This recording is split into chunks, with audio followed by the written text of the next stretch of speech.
The Gaslight District pilot is only a few days away, and with the hype at an all-time high, I thought this would be the perfect opportunity to make a quick video going over everything you need to know about the show and its creator. Especially considering that compared to Liam Vickers and Gooseworks, he's not too well known. Hey everyone, Inferno here, and if you enjoy all things Glitch, be sure to subscribe and hit that notification bell so you can stay up to date on future uploads. Trust me, there's gonna be so much Gaslight District content here on the channel over the next few weeks that you're not gonna want to miss out. The Gaslight District was created by Nick Zopco, who most of you know as Part-Time Seagull. He's a talented artist from Montreal, Canada, mostly known for his work on various projects ranging from music videos to Hell of a Boss, to even his own projects. These include things such as Walkman the Robot, parody shorts of popular anime like Evangelion, and how could I forget? Genitales.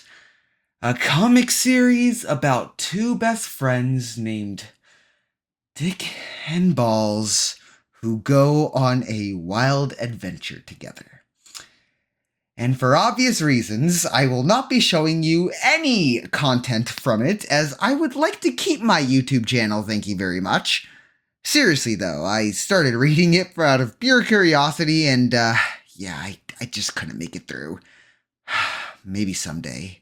Now, despite Nick having worked on several projects throughout his career, the concept of the Gaslight District has actually been around for much longer than you'd think, with concept art on Nick's Tumblr going all the way back to 2017. And who knows how long he's had this idea prior to him publishing his art.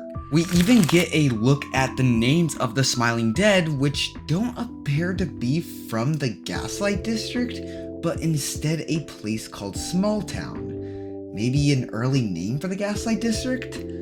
It also looks like the only two members of the Smiling Dead that made it to the final product are Mel, who looks very different from her final design, as well as Breadhead, who looks slightly more disturbing. Ken the Butcher and Mud are nowhere to be seen, with construction worker Wally and Cone Boy in their place.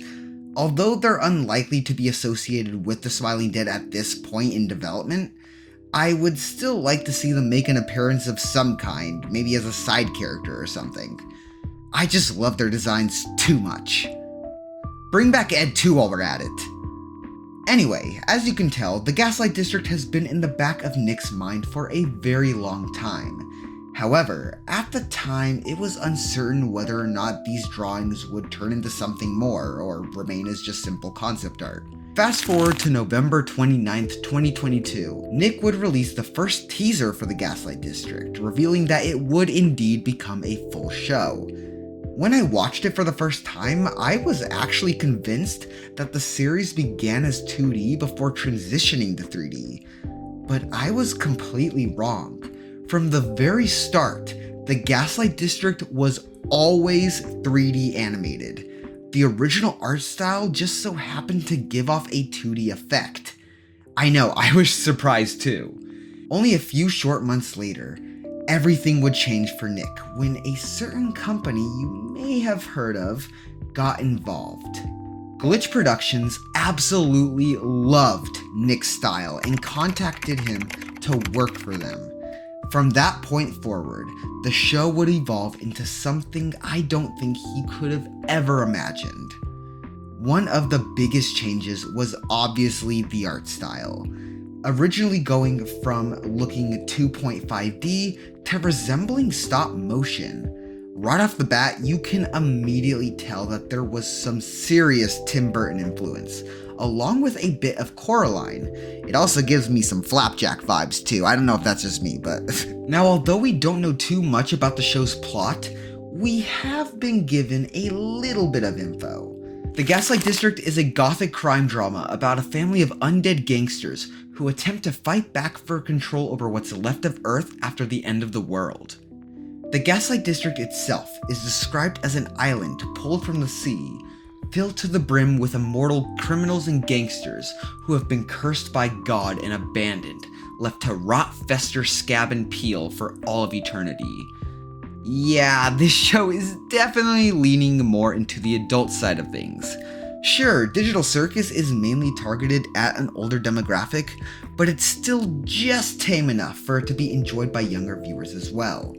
However, according to the lead animator at Glitch, Kevin Temmer, who also works on both Digital Circus and previously Murder Drones, said that this is the most adult thing he has ever worked on. So yeah, this show may not be for everyone, and that's okay.